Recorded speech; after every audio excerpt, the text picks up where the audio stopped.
Thank you for checking out our YouTube channel, and don't forget to subscribe and like. And please visit us at barrykibrick.com, where you'll see all the ways that you can become a patron of our mission and help us continue to build a community of seekers who quest for knowledge, information, and most importantly, wisdom. What happens when you take a mission and combine it with a passion? You have a very powerful force. Welcome, I'm Barry Kibrick, and my guest, Dr. Bradley Allen, does exactly that. As one of the most renowned pediatric heart surgeons, he cares deeply for his patients and is also concerned about our medical system and how it's keeping us from getting the best possible care. Between the Lines with Barry Kibrick is made possible in part by Patreon. Patreon helps creators build and run membership businesses, from podcasters to writers, musicians, artists, and more, with tools that allow their fans to become patrons. More information is available at patreon.com. And Between the Lines with Barry Kibrick is also made possible by the following contributors. A complete list of funders is available at barrykibrick.com. Dr. Allen, I can't tell you how grateful I am that you are joining us today. I had on your cohort for many years. You worked together with Dr. Buckberg, and his book, Solving the Mysteries of the Heart, drew so much passion from me that I wanted to continue with his crusade. And I know you feel the same way. And when Dr. Buckberg passed away, I didn't want this to die. So I thank you so much for being here to talk with us more about the heart and, most importantly, our medical system as it is today. So thank you. Well, thank you for inviting me. I think that these are really important topics. I've spent my life doing it, so I'm happy to share what I can with your viewers. Oh, I'd love that. So what I want to do is, your words, we are doing things that help people in the short term, not in the long term. And this specifically relates to the heart, but the more I think about it, because I know you and Jerry were going to do stuff on the brain if you had time, it relates basically to a lot of other parts of medicine as well. We get the patient out, but we're not necessarily taking care of the long-term problem. Right. Well, what Jerry and I, what Dr. Buckberg and I did for 35 years is we looked at something called ischemia reperfusion. And what that means is whenever an organ doesn't have blood, it's ischemic. It's not getting the nutrients it needs.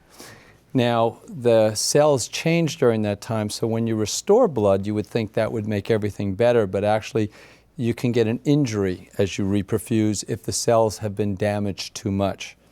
What Jerry and I did for all of that time was to look at how can we avoid that injury? How can we let those cells repair themselves rather than be damaged with reperfusion? And that led us initially to how do we protect the heart? Because every heart surgery you have, or the majority of them, we have to stop the heart so we can operate on the heart while it's not having blood supply and why it's not beating. Well, that means at the end of heart surgeries, you may have a reperfusion injury, which can damage the heart. And that was one of the biggest things of why the solutions that Dr. Buckberg pioneered probably helped save more people than any surgeon alive, because those solutions protect the heart. But we took it to the next levels, because there are a lot of diseases like heart attacks are nothing more than a part of the heart gets no blood supply, and that part eventually dies. A stroke, a transplants where we take organs out and they're ischemic, and we started to apply that concept to these other things. So, for instance, what I would tell you about with short and long term, if we have a patient who has a heart attack, and they come in, their heart is beating fast, they don't feel good, they have chest pressure. The cardiologist will take them and they will open up the artery, and suddenly the blood goes in there and the patient's pain goes away and the cardiologist feels all better, but what they've done is they've still killed that area of the heart. The patient's better, feels better, but they go home with an area of dead heart now, instead of doing what we would recommend, and that is avoiding that reperfusion injury. So what ends up happening is those patients with some of this dead muscle, a third, 40% of them will go into heart failure, and 4 or 5 years later, and the cardiologist will say, well, we did what we could. Look, we did them better. But at the same point in time, they're not doing the things that will help in the long term so that the heart muscle is preserved, so these patients don't go into heart failure, which is a huge cost to society. And especially if you're a young man or a young woman and you have this heart problem, you're out of the hospital. By the way, now you're out of the hospital almost the next day. If not, sometimes I've seen people come out the same day. But the problem is, like you said, they're not repairing the damage. Yes, they're fixing the immediate situation. They're not repairing the damage. You know for a fact the way to repair the damage. What is this big obstacle about? It's almost, well, not saying almost, it is criminal. It is, and it's not, and I'm picking on heart attacks, but I had a friend, it's with open heart surgery. As I said, one of the big contributions, or the biggest contribution to Dr. Buckberg, was showing how we can preserve the heart during heart surgery. And yet people are now moving away from a lot of that because it's too complicated. Let's do something simpler. And as I was just saying, you end up with somebody with heart damage at the end of their heart surgery. Well, we can use pumps and everything else and medicines and get you through the operation and get you out of the hospital.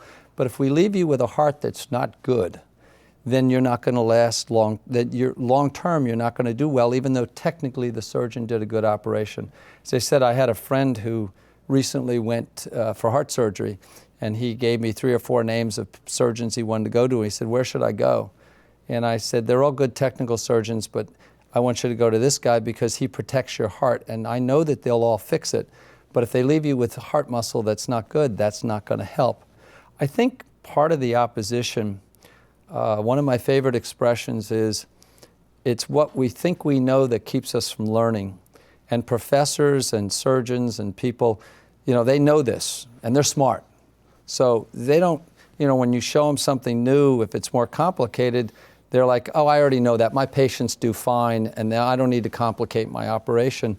And they get them out of the hospital, so they're doing okay, but they're not looking at them long term and what's going to happen to them 4 and 5 years later if they leave them with muscle that's not working. You told me something when we spoke, and then, in fact, if you just would evaluate the cardiac surgeons and the cardiologists by the cardiac enzyme release.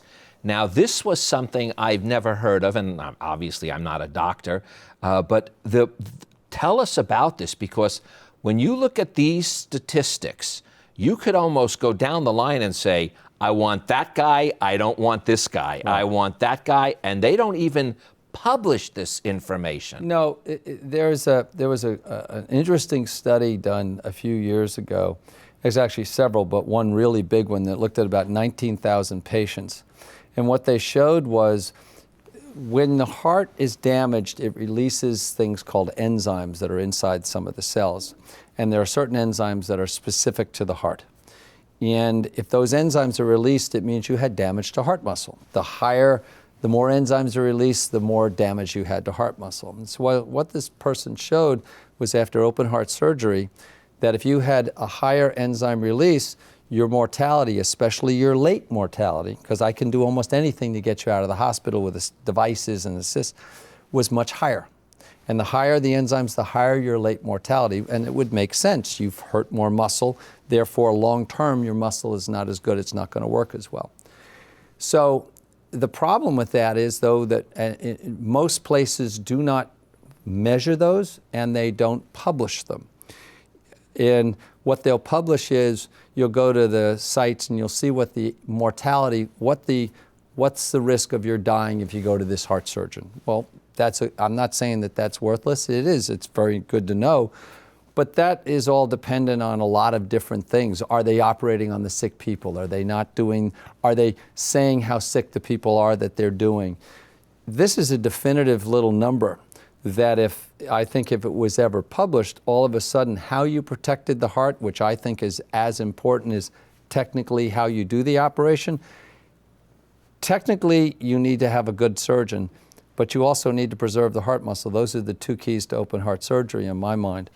And if these numbers were published along with the overall mortality and things that are published, I think all of a sudden heart surgeons would find a huge new, they would be very interested all of a sudden in how we protect the heart again, as we were 20 and 30 years ago when the field was much newer.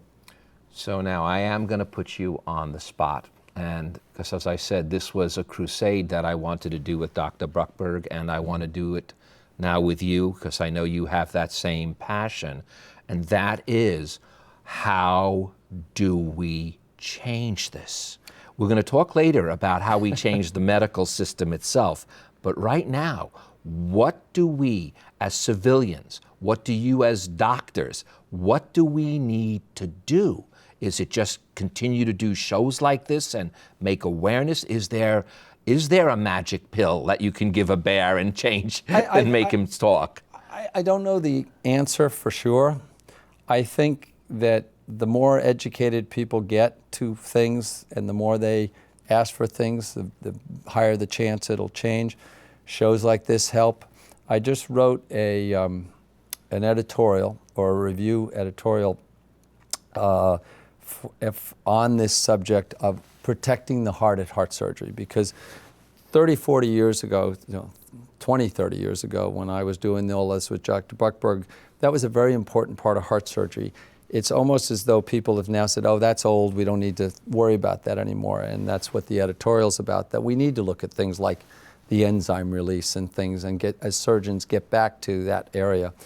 So I think it's a matter of doing things like that, doing shows, Dr. Bruckberg's book, things that educate the general public.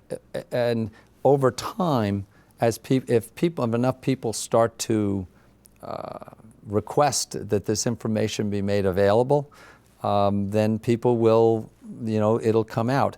If there was a big push to release cardiac enzymes at every surgical hospital, trust me, it would change the way we protect the heart.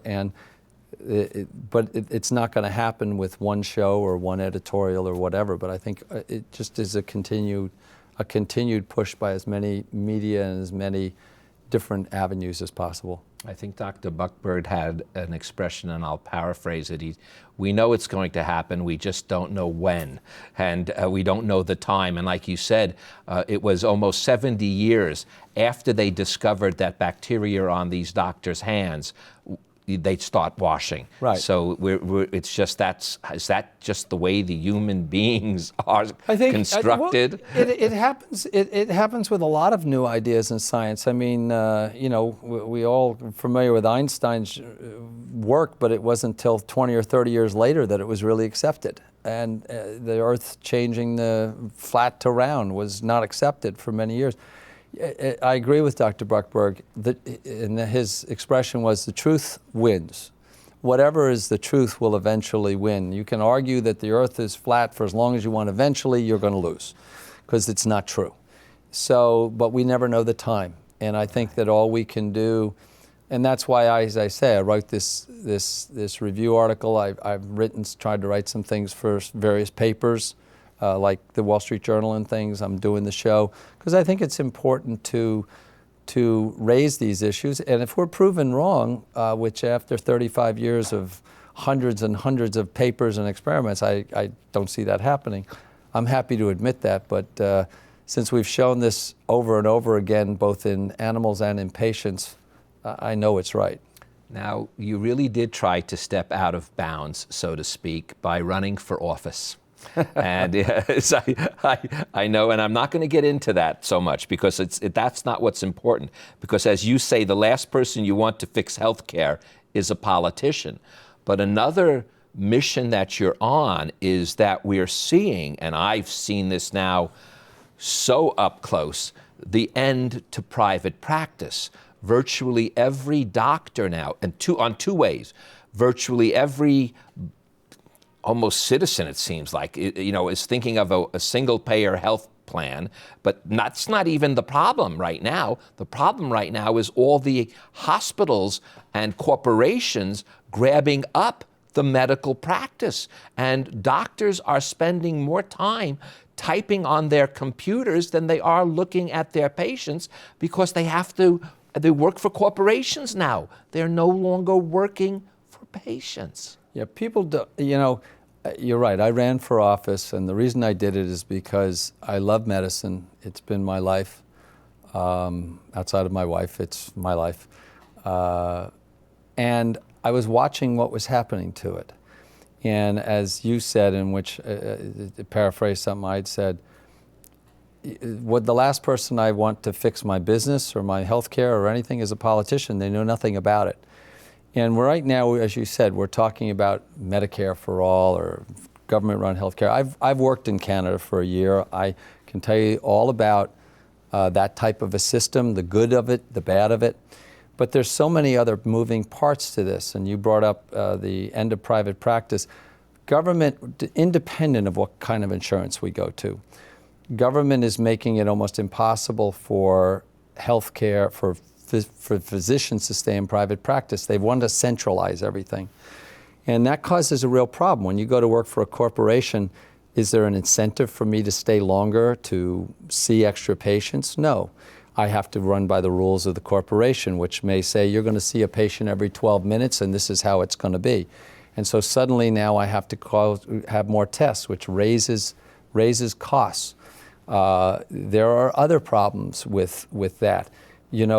I now have to refer very often to other doctors in the hospital, even if I know the patient, the doctor you should go to is over here, or I can't choose the anesthesiologist I want to do the cases that I think is the best, because I have to just go with the anesthesiologists that are all on staff at the hospital. So I'm very concerned about where healthcare is going. And as we start to do this, 85% of people before, and I don't mean to get into the insurance thing at this point, but 85% of people had health insurance and 15% didn't. And yes, we need to do something with our health care insurance. And yes, we need to have those people covered. And we need to do something about that. But why upend the best healthcare system in the world, which was working, for 15%? Why not just fix that? And the 85%, there are things we can do for costs, but we shouldn't change the entire healthcare system that has all these. And if you don't believe it's the best healthcare, and I can give you a whole bunch of statistics why it is, think about where did the Canadians come? Where did 70,000 Canadians come from last year? Why do people from overseas continue to fly here? Why are now in places like Sweden, where they spend $20,000 a year in taxes on average, 12 to 15% of people are now looking to get private insurance? Because there are problems when you go to these types of government-run systems. You also, the biggest problem, it seems like, and I want to read your words, less time with the patients means doctors must rely on more scans and tests to make diagnoses. Yes. You said it drives up costs, but the most important thing is shorter visits. Do not allow the adequate time for the proper treatment. I had on people who would say, if you can just talk to a patient for 20 minutes before you did anything else, you would know everything about that patient. You would be able to treat that patient. But if you're in England and you only get to speak to your doctor for 8 minutes before he goes on to the next person, even if the health care is free, what good is it? Yeah, if you're working as people have to understand that eventually you end up having to ration care. You have to change something. You have to change the length of time you see a doctor. You have to change how you treat people when you start to have too many patients.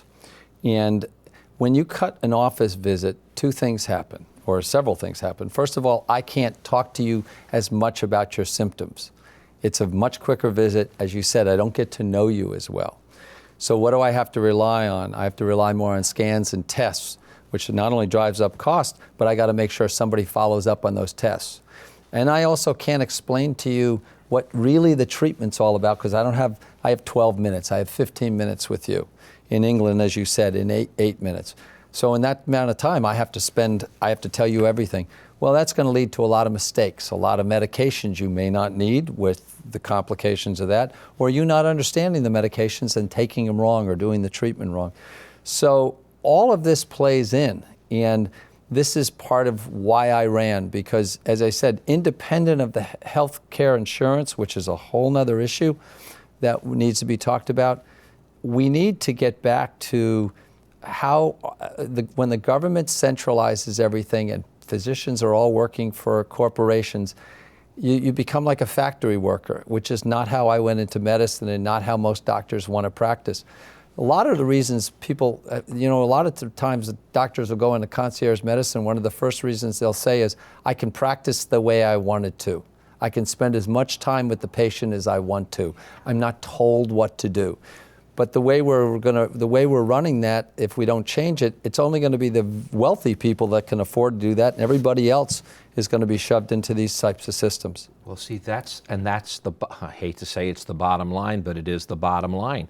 The problem in reality is still, how do we keep these costs down? So, of course, that's why the corporate medicine began. That's why the single payer is running around. Everyone is just trying to do this one thing, keep the costs down. But how we keep those costs down, that's going to make all the difference, whether we're going to have good health care, great health care, or lousy health care. Right, and if we don't keep the cost down correctly, it's interesting. Most people don't realize this. A man named Ezekiel Emanuel, who was one of the main architects of Obamacare. He's Rahm Emanuel's brother. He wrote an article in The Atlantic about a year ago, and the title of the article, I'll get it a little bit wrong, was "Why I Wish to Die at 75 and You Should Too." And basically what he was saying is he realized that we're going to have to ration care the way we're going at this point in time. And so his feeling was, once you're 75, you're no longer productive with society, your kids are grown, you should stop going to the doctor. As though people of that age are expendable and will spend the money on the younger people, which I found, I couldn't believe it. I was abhorred by when I read the article. And if we don't get the cost down, though, that's, in England, for instance, you can't have operations if you are maybe a smoker over a certain age because you're at a higher risk. Certain health groups are not going to, if you're obese, you may not get things.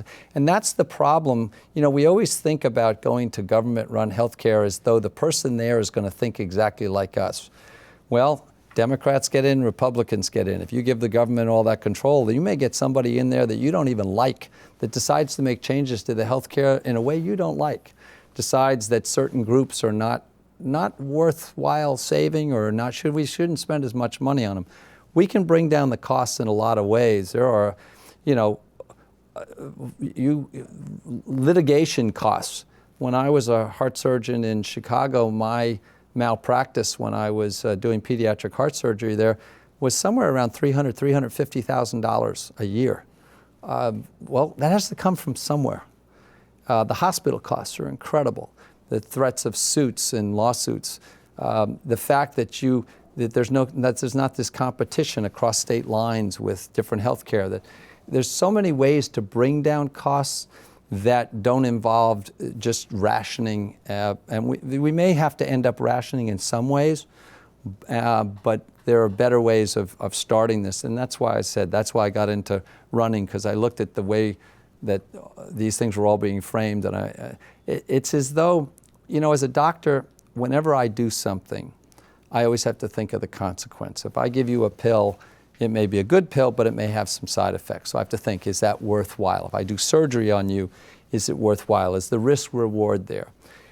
I got tired of everybody just in politics. They have two-word answers, a little snap line, as though there's no consequence to doing this, and there is. And they're not the one. And you need some people that understand healthcare driving the changes. Well, Doctor, I know you do, and I am so grateful. We're going to continue this crusade together, my friend. Anytime. And we will do it and make it happen. Thank you so much for being with us today. Thank you very much. And thank you for joining us.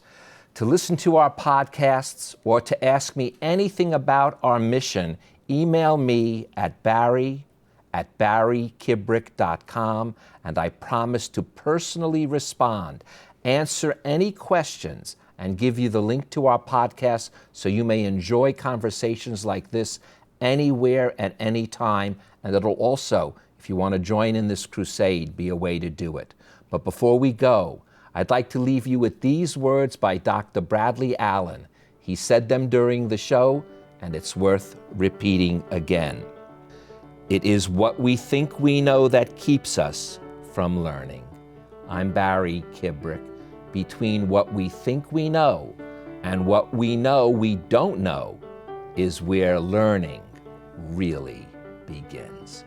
Thank you, Doctor. Thank you. My Appreciate pleasure. it. It was great. To become part of the Between the Lines family, go to barrykibrick.com. There you can join our book club, participate in Q&As, catch past episodes, listen to Barry's podcasts, read his blog, and experience exclusive online features, all at barrykibrick.com.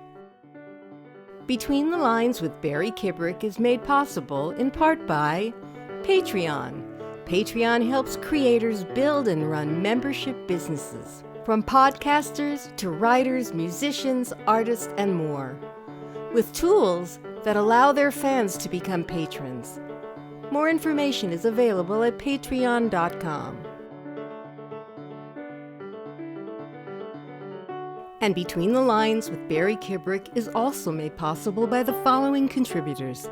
A complete list of funders is available at barrykibrick.com.